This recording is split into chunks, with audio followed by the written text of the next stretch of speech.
Hi, this is Jerry DiPiano from FemPharma, sponsors of the Love Mia Vita podcast.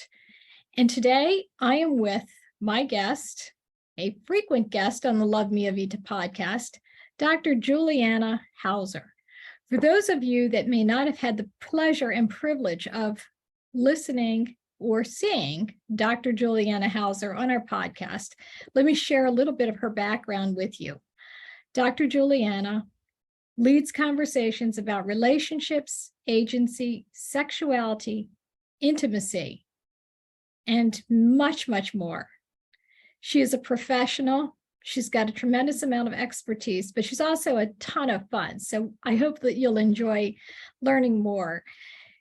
Dr. Hauser studied and received her PhD in counseling education from the College of William and Mary, and she is considered a thought leader and sexpert, diving deep into hard-to-have conversations that we all need to be having. Dr. Juliana has spent decades, although she doesn't look like she's spent decades, counseling and supporting thousands of individuals and partners on their paths to discover sexual agency, relationship intimacy, and fulfilling sexual connection. Now, if you want to study under Dr. Hauser, you can take her Revealed course, where she will certify you and others that you may want to join you in her course. She has offered this course in over 8 countries. And at the end of this podcast, we are going to share with you her website so that you can reach out to her directly. Doesn't matter where you live, we can do this over Zoom. And so Dr. Hauser is available to you from wherever you tune in. Juliana, it's a pleasure to have you on the Love Mia Vita podcast again. Oh, I'm so glad to be back. I always look forward to our conversations. So we had recently a conversation on what you referred to, and I love this, is the midlife awakening. And the midlife awakening is really an opportunity to think about your purpose in life. So what got me here? What did I like about the things that happened in maybe the first half of my life? Because let's face it, midlife, at least according to Aristotle, is about the age of 50. And he referred to it as the prime of life. And I have to agree with him. I do think that once you hit this point in your life, you kind of shed a lot. But now it's time to figure out what is your purpose? What do I want to do? How do I pay it forward? And those are all conversations that we may have with ourselves, we may have with our friends, but there's also, in the paying forward, I think we talk about mentoring and mentorship. And that's bi-directional. So you could mentor someone else, and then you could be mentored. Let's face it, if you're a lifelong learner, and I am one of those folks, that concept is really exciting to me. So Juliana, let's have a conversation about the midlife mentor. Mm-hmm. And I'm so glad that you're highlighting this too. It's something that's been really important in my life personally. And as I've been sharing it, and it started off as an offhanded remark that I made to somebody. They're like, wait, what? What is that? And then it's really grown, and I've seen it really enrich people's lives and enrich people's connections. So an aging mentor is somebody in your life, and somebody who is, we'll start with having someone be your aging mentor who is further along their journey. There are a couple of things that you want to look for in the right kind of fit for aging mentor, but mainly it's somebody who's willing to share authentically. Some of the sharing is they do spontaneously that you don't have to ask, because sometimes we don't know what to ask or what to even know what to expect ahead of in our lives. And we'll also answer questions that you have. That is just kind of like the baseline of what you're looking for. I also like to add in someone who has some things in common with you so that there's some ease of details in your life, but also has things that are different so that you have a variety, so you have a perspective of things. And why I think this is important, that we get mentors in lots of areas, career mentors, or we have people who are helping us in areas where we're not good. We don't naturally have a knowledge in.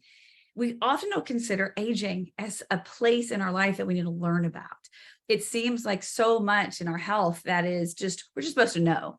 But as we know, there's a lot about our health that we don't know. For instance, when you talk with somebody who is having a child, and they're thinking about breastfeeding, that for some, it feels like this could be very natural and they know it, and others that it's very difficult. It's the same thing with aging. Some of us have an easier experience in our aging process and some of us don't, but most of us have not been educated along the way. And you and I have connected through the space of menopause. And that goes the same, that's the same thing, that we often have to find this information ourselves. But I like to add it beyond that too, of like, what does it mean to age? And what does it mean to age in a way that is vibrant, that is fulfilling and sustainable? And that's where I came upon my first aging mentor. And her name was Ruth. And I actually had it by observation. So in some ways, she was my mom's aging mentor. But because I was spending a lot of time with my mom at this time period, they let me listen to their conversations. They let me hear what Ruth's perspective was. And in some ways, I would call her, like, I used to start off saying that she was like my second grandmother, but really she was my aging mentor. And my mom by proxy was also, because I got to see my mom in a vulnerable place that I didn't get to see very often. She'd ask questions and she wanted Ruth's opinion on things. And then I would hear, as we were going around Ruth's house, she was a neighbor of ours, Ruth would spontaneously tell her bits of advice and bits of things that were happening to her. She didn't have shame in expressing how her body was changing and how she felt about it. I remember particularly a conversation they had about plastic surgery. And at the time, I was this just arrogant little young thing. And I was like, oh, I at the time, I was like, I wouldn't want that to happen. I wouldn't want my mom to do that. And she whipped around and said, you do not have a place in this conversation. This is your mother's choice, and this is my choice, or this is any woman's choice. And I'm not really doing it justice how profound the conversation was. I don't even really remember the conclusion they came to, or even really what each of their opinions was. I remember Ruth saying to me, it is every woman's choice what they get to decide on this. And you have no idea what it's like to face aging or to face this part of your body. You are way too young, so you're not a part of this. They let me listen, but I thought it was really profound once I was older in life and facing those kind of questions of like, wow, how do I feel about my body? Or I could see in my peer group, everyone had difference of opinions. I remembered Ruth talking about this. And I'll stop now, but to see if you have any questions or thoughts. But there's two other mentors in my life that I want to tell you about too. So when we think about a mentor, most of the time, at least for me, because I've always worked in a career, I had a career. I think about the mentors that have worked with me in my career. So a professional mentor, I could have been somebody that I had male mentors, I had female mentors. I was very fortunate in that regard. Never really thought about it in the context of someone that has helped me to figure out or navigate midlife, right? And yet, when you put it in the context that you just described, I have to say that I do think I had a mentor that was a facilitator of this process. And it would be my paternal grandmother. Mm-hmm. So she was, she was a relatively young widow. She was married young, married in Italy, had her first child in Italy. Her husband, my grandfather, immigrated to the United States. She was kind of left alone to deal with the child, and then he would send for her when he established himself in the United States. She was quite a trailblazer. She said, nope, not having that. And she got on a boat and traveled to the United States with a child, came here, and then decided she wasn't much of a stay-at-home kind of person. So she worked with my grandfather in the business. But then as she got older, and when my grandfather passed, she was, as I said, pretty young. she taught me a lot about being independent as a woman who was left as a widow at a fairly young age. Mm. It showed me what you can accomplish, even even after having lost the love of your life. So I have learned a lot of lessons from her. I was young. I was really young, but she actually invited me into that space at the ripe old age of 14 Mm. and left me with a lot of great thoughts about what one looks like when one is now. I'm actually older than she was when this happened, but I still remember all the things that she did. Read 3 newspapers a day, never stopped driving her car, got involved with various social groups, had close friendships, never stopped inviting people over, never stopped inserting herself into groups of couples. She'd Mm. show up. Ah. And I And love that you said she invited you into that space. That is pivotal in the relationship of an aging mentor. It's wonderful. And it's those moments that you at the time you may not register, especially when we're talking about an aging mentor when you're that age, when you are in your childhood. And your childhood, my childhood brain is interpreting, in a limited way what someone is telling us, but it still lands. And it often what I find is that it comes back at key moments. Like you said, like when you realize you're around her age or older than her, or when you see like, gosh, like that took courage to show up when everyone else was coupled, amazing to read 3 newspapers a day, all of those lessons. Some of it's by observation, some of it is by telling, like they say, I want you to know this. And others is by letting them into that space, into that room, so that you can make observations and store them for when you're ready. And I often think of memories as parts of things that they raise their hand to you later in life when you need them. And so it's beautiful to be storing them along the way in the different parts of your journey. That leads me to a second mentor in my life. And she started as a professional mentor. I've talked about her with you. Her name's Betty Dotson. But really what she became is a different level of personal aging mentor, in that her mission, she's in the sexuality space. Her mission was to really bring sexual vibrancy into older years. In her older years. And she was really grappling a lot with what her legacy was going to be. She did not have children. And for most of her life, she was grateful that she didn't, and would like celebrate that. In her latter parts of her life, she started wondering about that choice and wondering how life would have been different. And in that wondering, she started gathering people and gathering women into conversations and telling them and showing them. And one of the things that really was profound to me was she would say, who wants to see an 89-year-old vagina? And she meant vulva, but she would say, and in our group, our group raised her hands. They're like, yeah, when do you get to see that? And the part of it was that she was always doing shock value, but also it was so educative to be able to have someone saying, and I don't love this about my body, but this is what happens. Or look at this, like, who knew this happened to your labia when you aged? Or I'll tell you what it felt like the first time that I saw my pubic hair get gray. She's like, everyone talks about this, and no one talks about down there. And she said the things that some of us didn't even thought about, but would be hard to know. Who could you ask?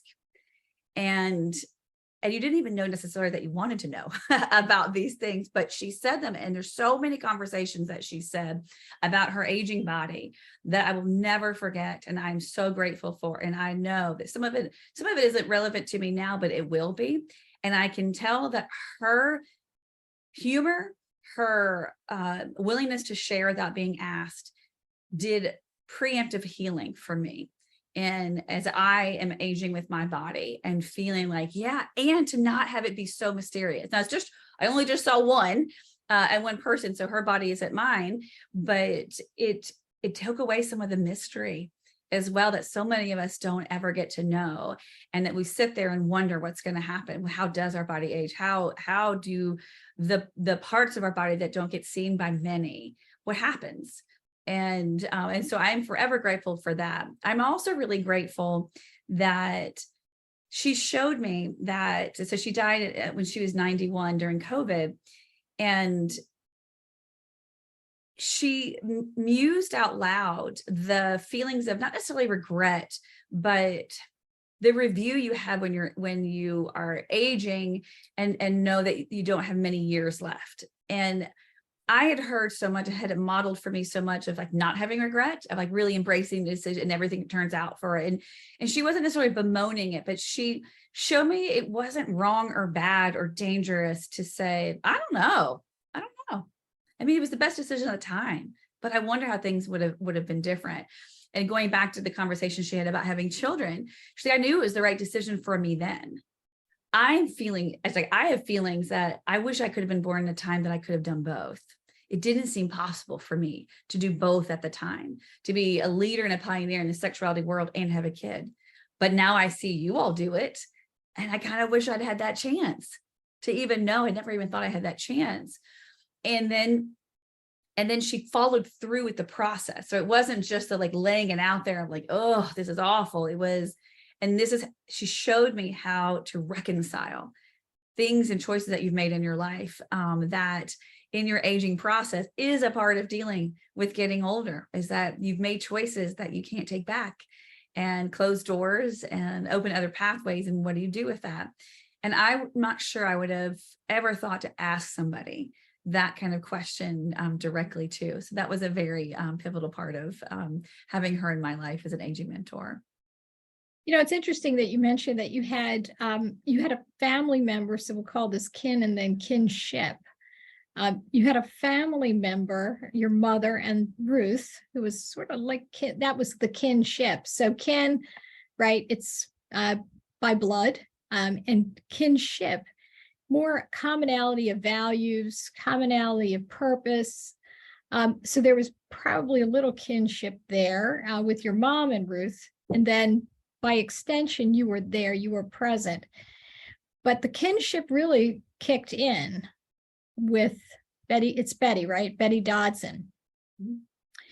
And if you're fortunate enough to have someone in your life, kinship, as a mentor, that's awesome. But we can also seek them out. So that's really the opportunity. I see it as an opportunity, finding that person, because perhaps my case, my mom's passed, and I would say that she was a mentor to me on a lot of different levels. And towards the end of her life, specifically in the last 6 months of her life, we became extraordinarily close. Like, she shared things with me that she never shared with me in the past.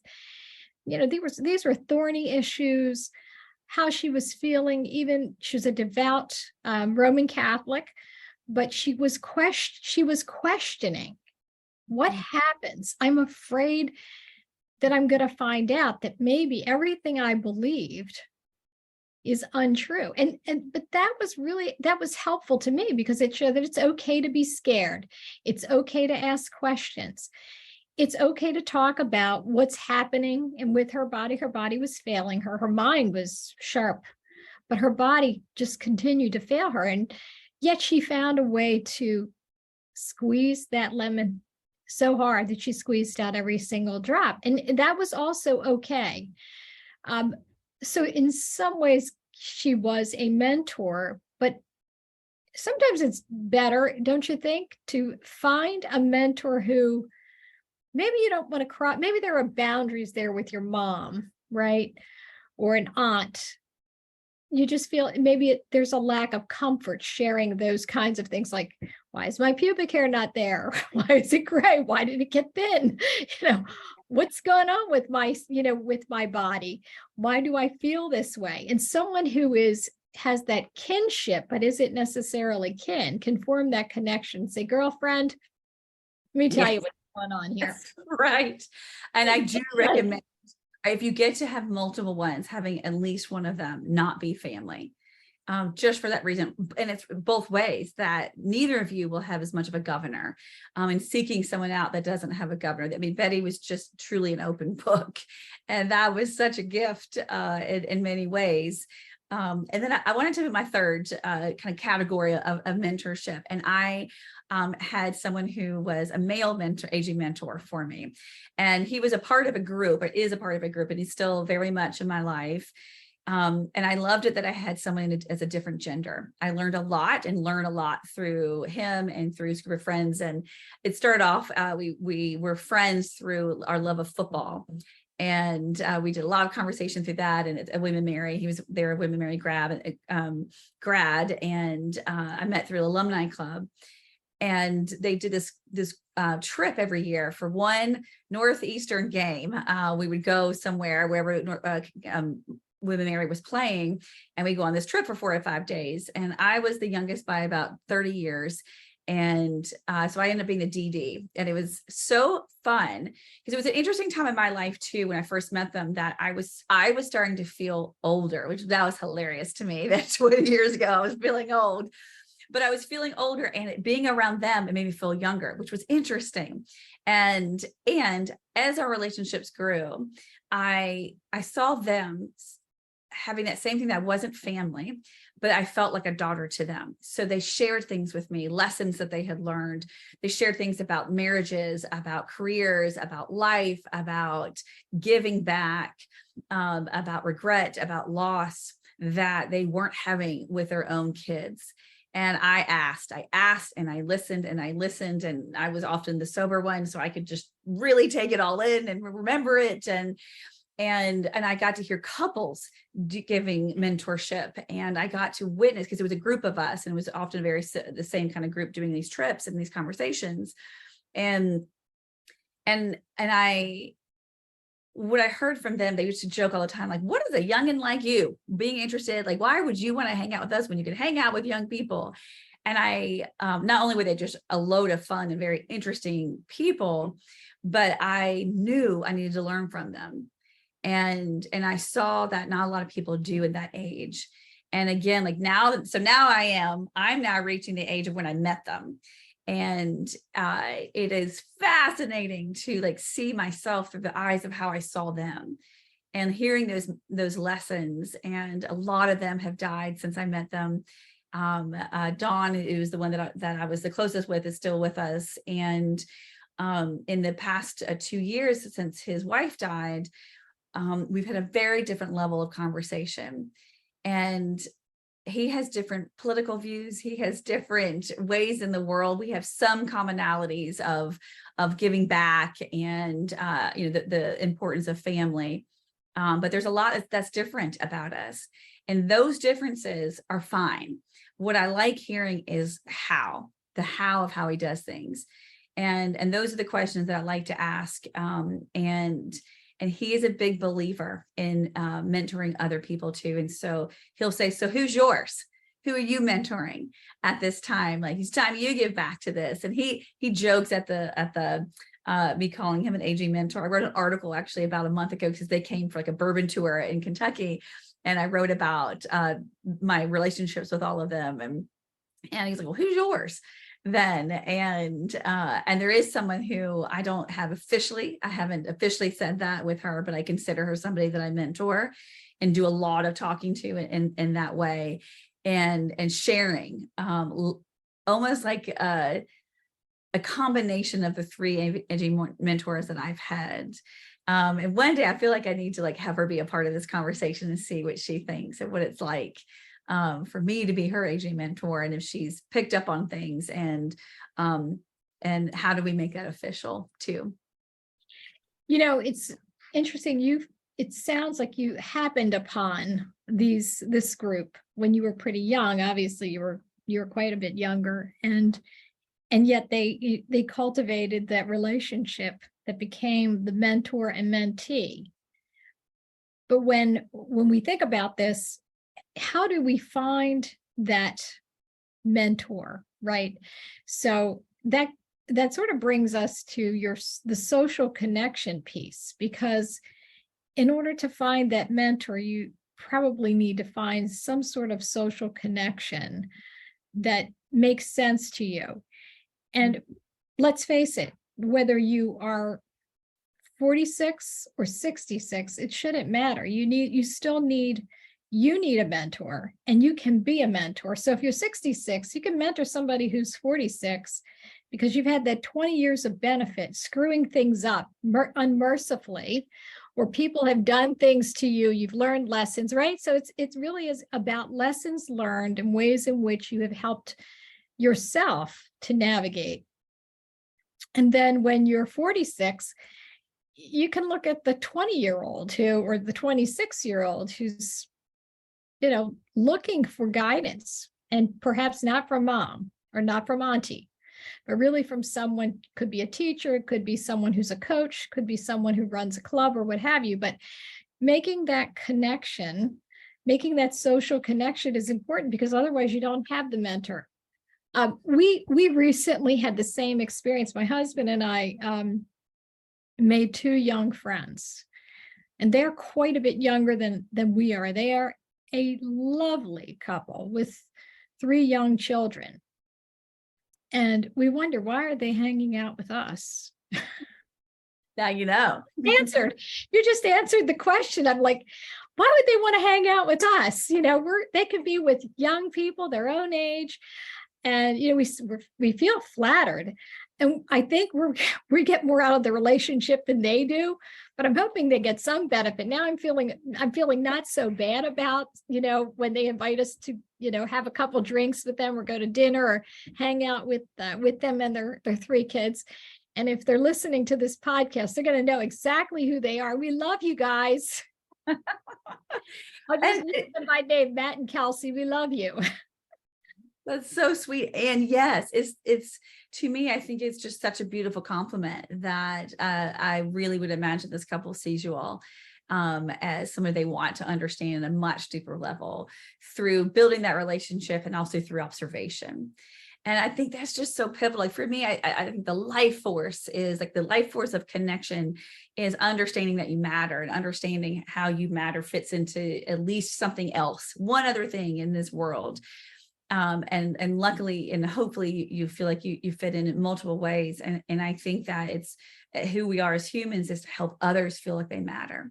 And I think that's the pinnacle also of getting an aging mentor. It's not just in giving the nuts and bolts of what it's like to age for this person, and giving your pearls of wisdom about this, but it's also saying, you matter. You matter in this phase of life. It matters who you are right now and who you've been. And when you can take the time to listen, just ask a couple of questions and listen to somebody's story, you will learn so much. And when people ask me, like, how do I pick a good aging mentor? One of the things I like to start off with is, who are you drawn to? So this couple's obviously drawn to you all. They want to know more about you. And I bet if you look back, you'll find out they ask questions. They pepper questions throughout this way. They want to know about your history or something about your work. And again, like I really make sure that an aging mentor is not the same as a work mentor, but sometimes that's a part of the relationship and the conversation too. I just like to take it to a different level of like, how did you make just big decisions about starting this company? Or like, what was it like to be a woman CEO? Those kinds of questions I think are really important. Like in this day and age, what did you come up with in this? Or, how did you all navigate this as a couple? What was it like when your mother passed away? How was that stepping into that role? Like those kinds of questions, you ask 1 or 2 of them, and then you sit back and you listen.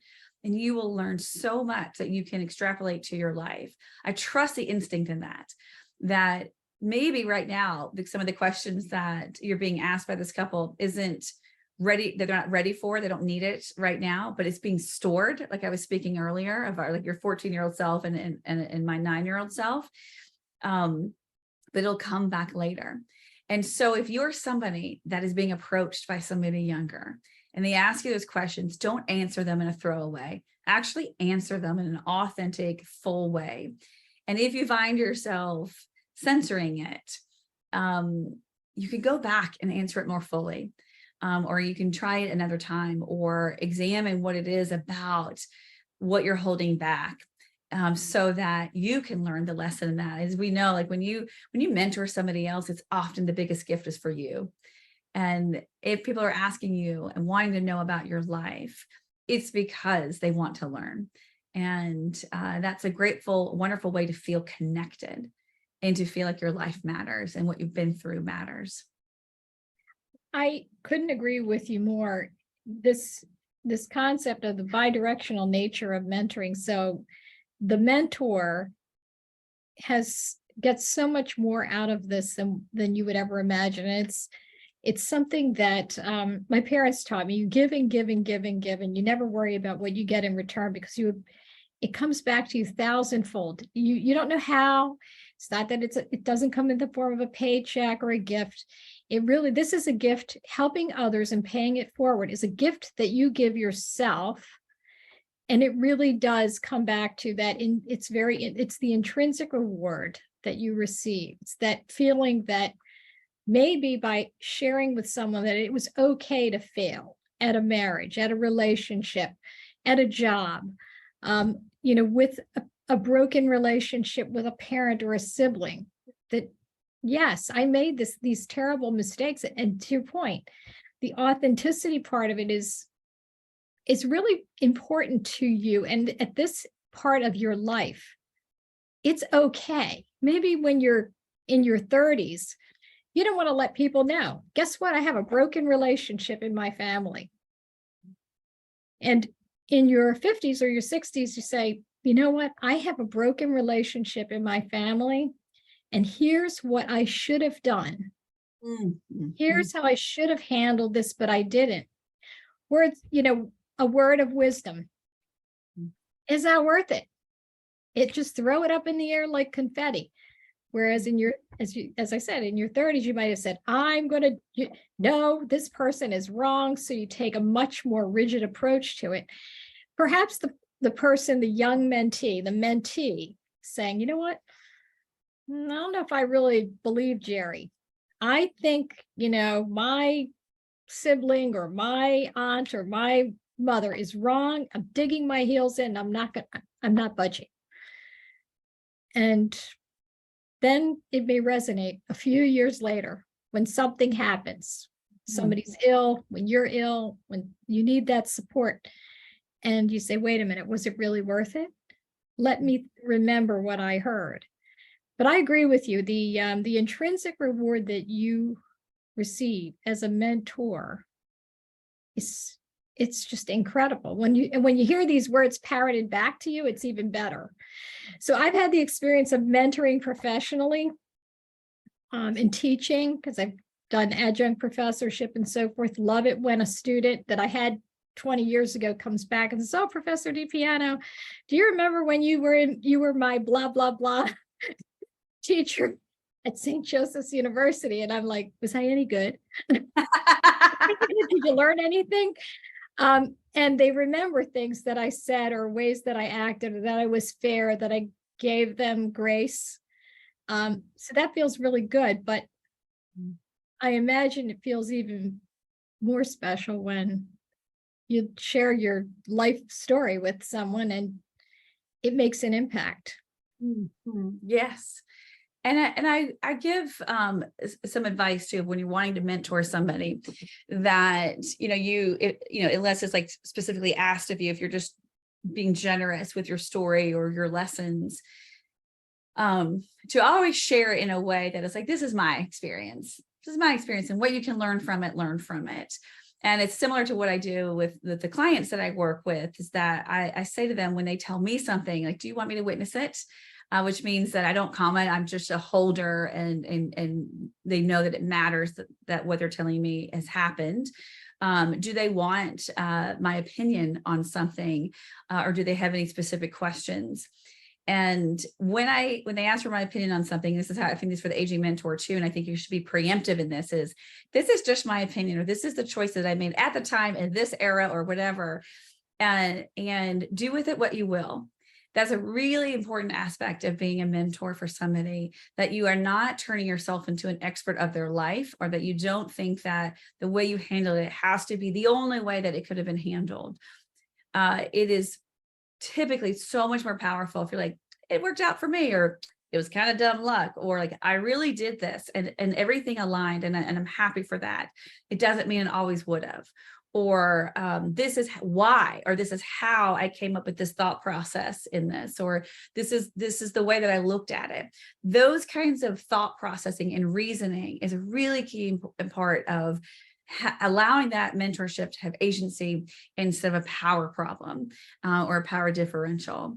And I've seen that be a more flourishing experience that people can take in what they need, and that skill of hearing and taking the bits and pieces and applying it to your life is actually a really important life skill to have. So you're giving them multiple gifts by having that attitude and that way of looking at it. So 3 key takeaways: mentor, mentee, midlife mentor, aging mentor, however we want to rephrase that or phrase that. What are the 3 key takeaways to the mentor and then to the mentee? So as the mentor, be generous with your thought processes, be generous with your stories, and know that this relationship has formed and is blooming because you have something that the other person sees of value and experience and value, and know that. Let that be part of the inspiration in this. Next is your way isn't the only way. It's just the way that you did it, whether it was the everything turned out or everything didn't turn out, and have that as part of the attitude of when you are sharing advice or sharing pearls of wisdom. And then third, look at the places where you have similarities, where you can highlight that in the relationship and see that as a strength of the relationship, and look for the places where there are key differences and use that as a strength for the relationship as well. Great advice. It's great advice coming from Dr. Juliana. And then as the mentee, my advice is listen and ask and listen, and also realize that you reciprocating your stories is just as important for the person you're mentoring as it is for you to hear theirs. That having that reciprocity, having it not just be that you're the receiver, but you are also sharing, will be a very big gift to the relationship, to you and to the person that's mentoring you. The next is, as I said this previously, but I think it's a really important part of this, is don't look for somebody who's just like you in gender, in socioeconomic status, in race, in background. Look for there to be core things that matter to you, or places that are missing from like family relationships. And then look for places where there's similarities. Find that, don't be afraid of differences, and also look for some of the similarities so that you have some kind of common ground in that process. And then know when it's time for you to pass the torch to be someone that someone else is mentor to. So we've gotten great tips. Finding your purpose. This is one of the ways in which one can find her purpose in life.